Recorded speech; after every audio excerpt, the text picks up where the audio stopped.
Welcome to this week's edition of the Comic Hero Show. I'm your host, Victor Nunley, and I am the Comic Hero. Hope you like this polo I'm wearing. I decided a few days ago that I think it'd be best if I start wearing polos instead of the t-shirts. But don't worry, for all the fans who are fans of all the fans of the show who loves the t-shirts, all the t-shirts that I've worn in the past few in all the episodes since the beginning, with the exception of maybe 2 episodes and 3 other episodes where I wore the sports jerseys. They're not going anywhere. I will wear them on a few occasions, but for the time being, I'm just going to go with polos. But I want your thoughts. Should I go with polos or with tees? Just let me know down at the bottom if you're watching this on YouTube. If you're watching this via Facebook or Meet Me, just let me know down below. Or if you're a Facebook friend who'd like the Comic Hero fan forum, just when you're done watching this, just let me know. As a matter of fact, I'm going to have a poll on there as soon as you're done watching. All right. Now, Hal Jordan, the first Green Lantern of Earth, was in the U.S. Air Force. What branch of the U.S. military was John Stewart, the third Green Lantern of Earth, in? Was it A, Navy, B, Army, or C, Marines? I'll let you know later on, but for right now, let the ranting begin.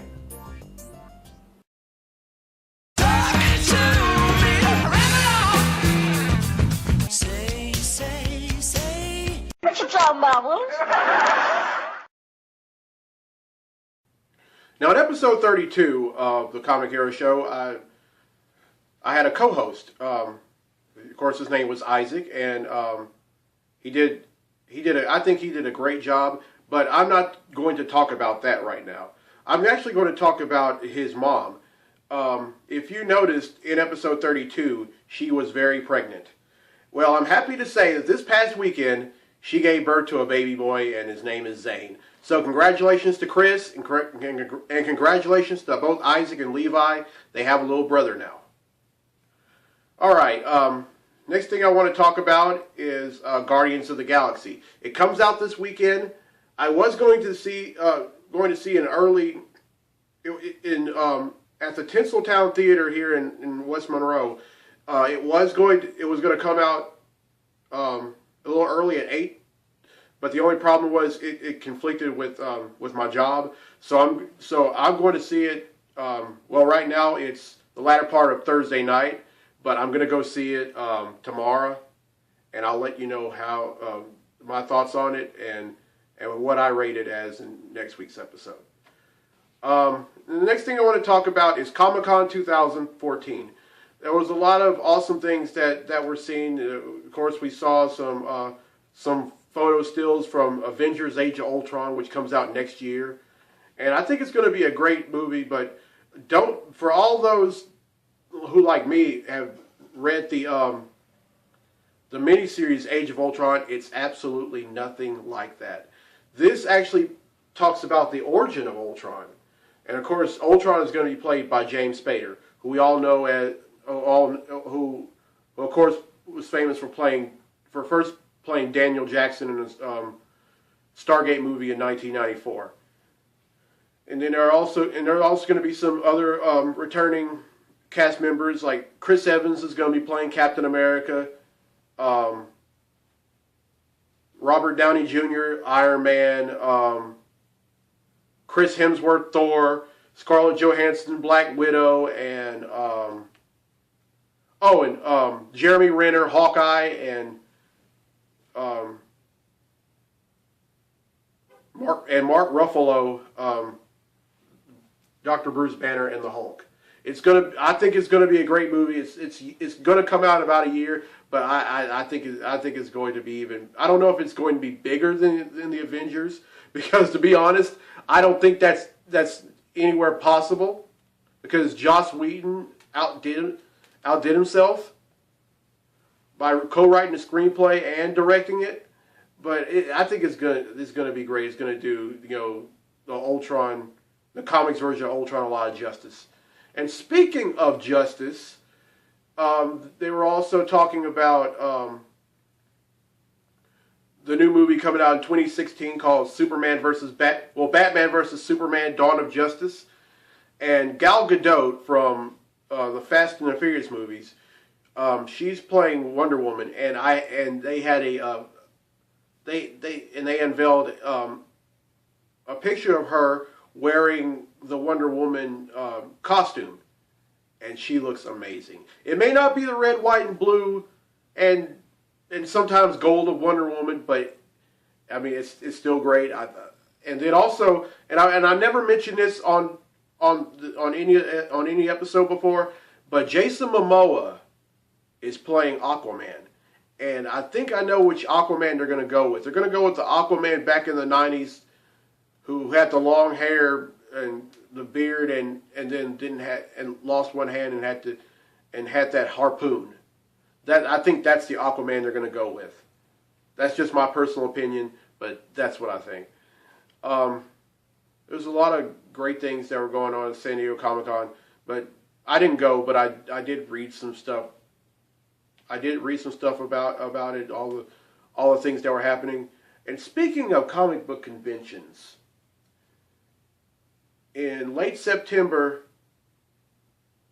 August, early September,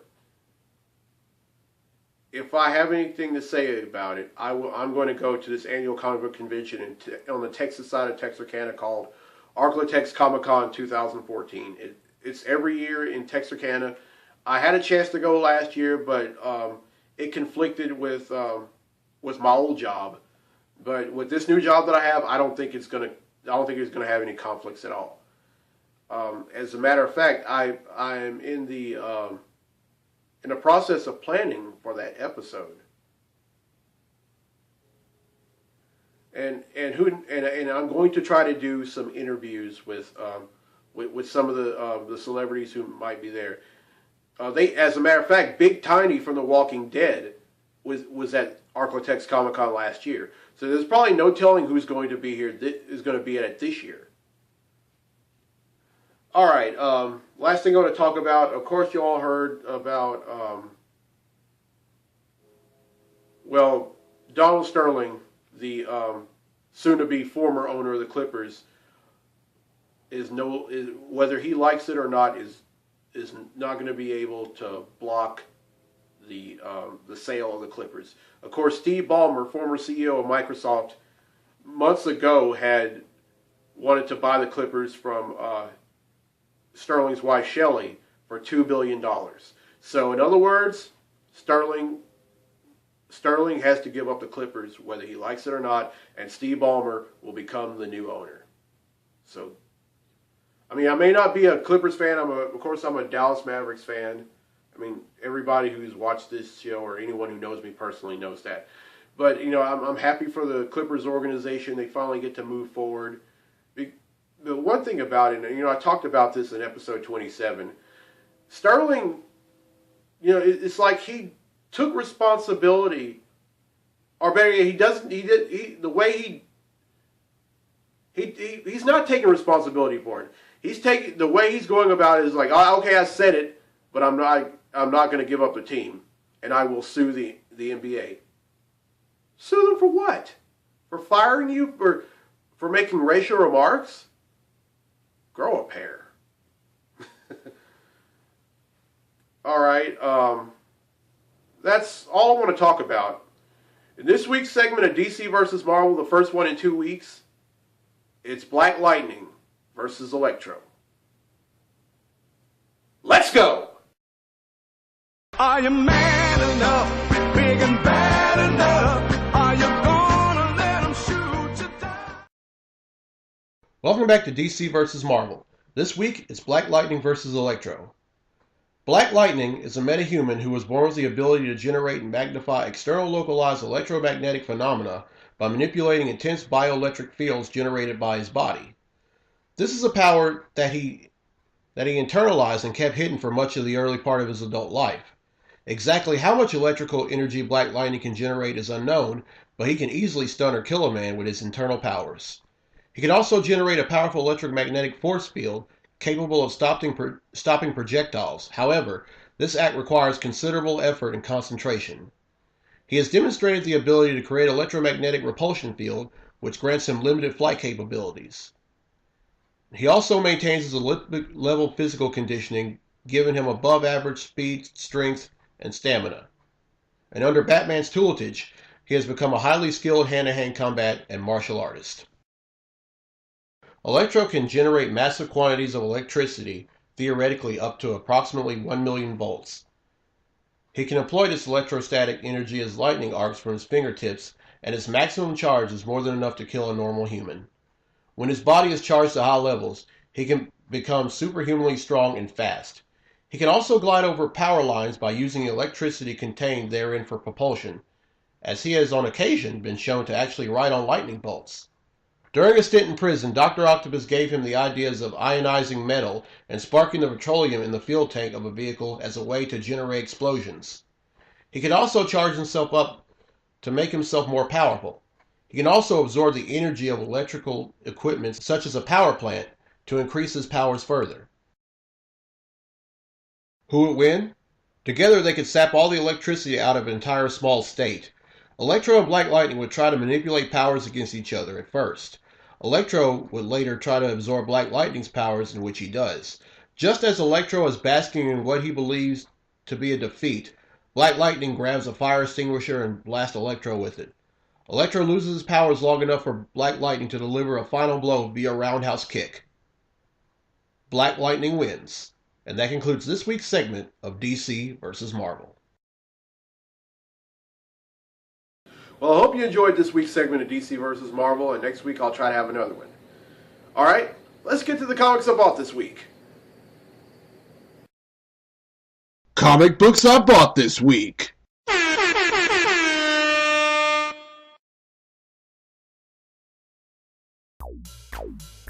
Up first is All New X-Men number 29. This is the conclusion. This is the continuation of the storyline where the X-Men of the future are coming back to kill the 5 original X-Men. Well, they are better yet, they're trying to bring them back to their own time, and if they can't do that, then they'll kill them. And Charles Xavier's son, young Xavier, he has decided to kill the X-Men, or better yet, kill Jean Grey because of her new power set. Next up is Amazing X-Men number 9. This is a continuing story arc where Wolverine goes to Canada and then meets up with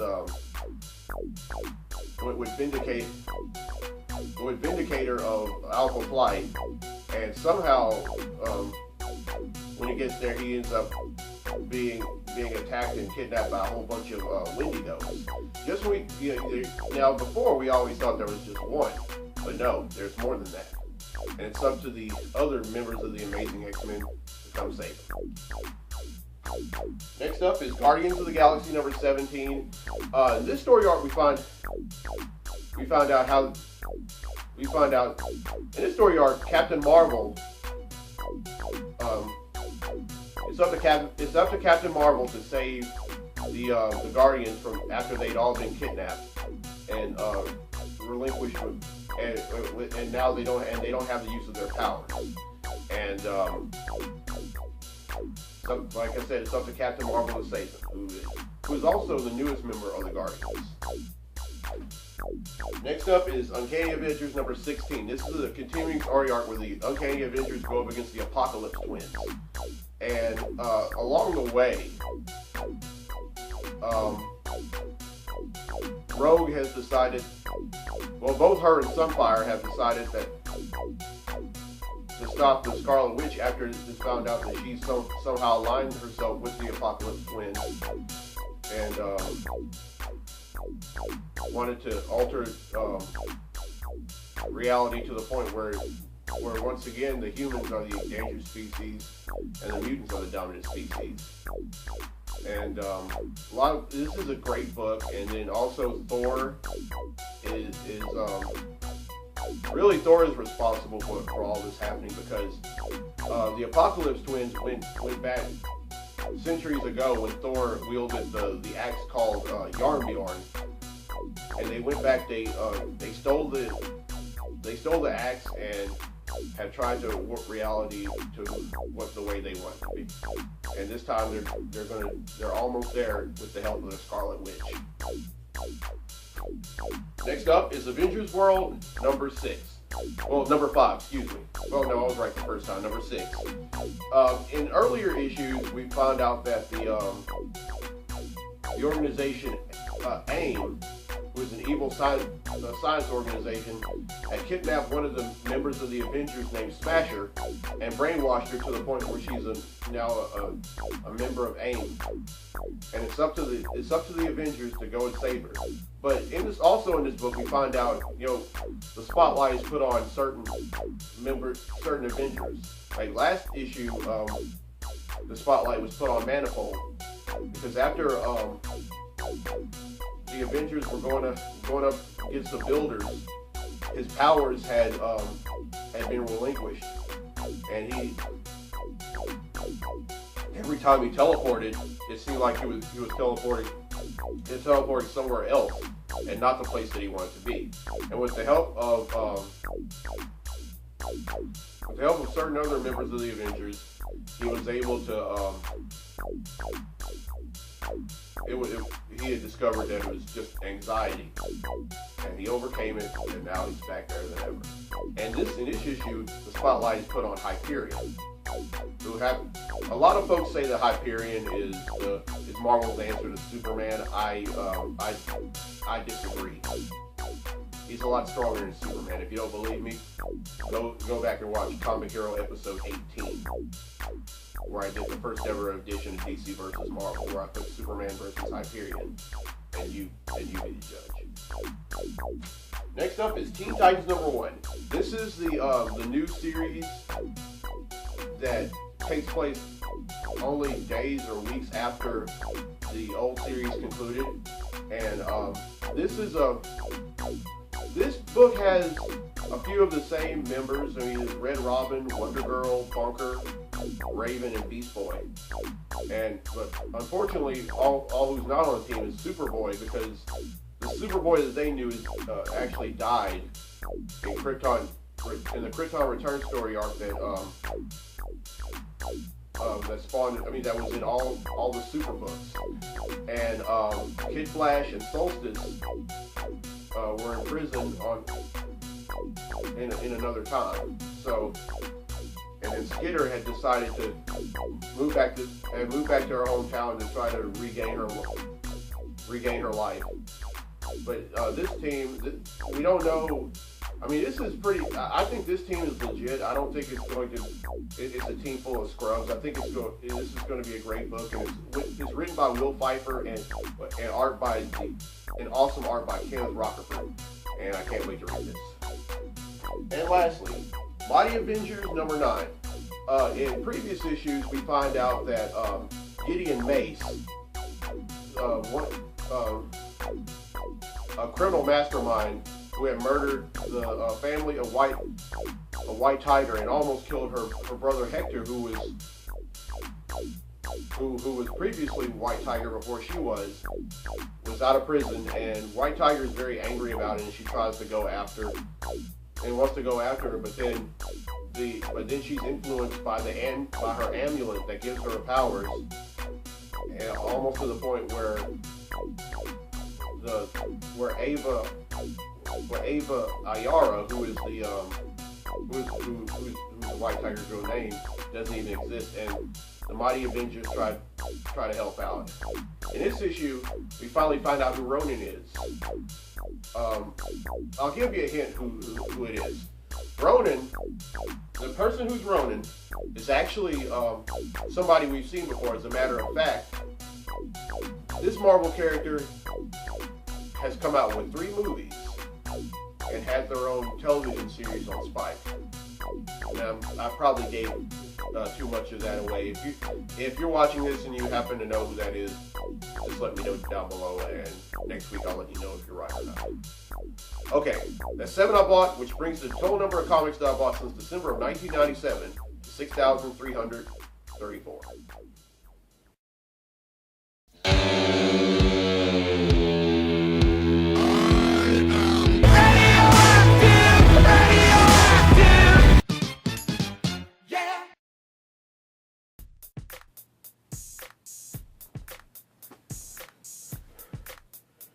first issue of Teen Titans is awesome. I'm definitely going to be collecting this. Well, I hope you enjoyed this week's episode. Now, earlier I said that Hal Jordan was a member of the first Green Lantern of Earth was in the U.S. Air Force. What branch of the U.S. military did John Stewart, the third Green Lantern of Earth, serve in? Was it A, Navy, B, Army, or C, the Marines? The answer is C, the Marines. He was in the Marines shortly after graduating from college, and after he graduated from college, he also when he graduated from college, he earned a degree in architecture, because John Stewart is probably one of the most insane architects ever.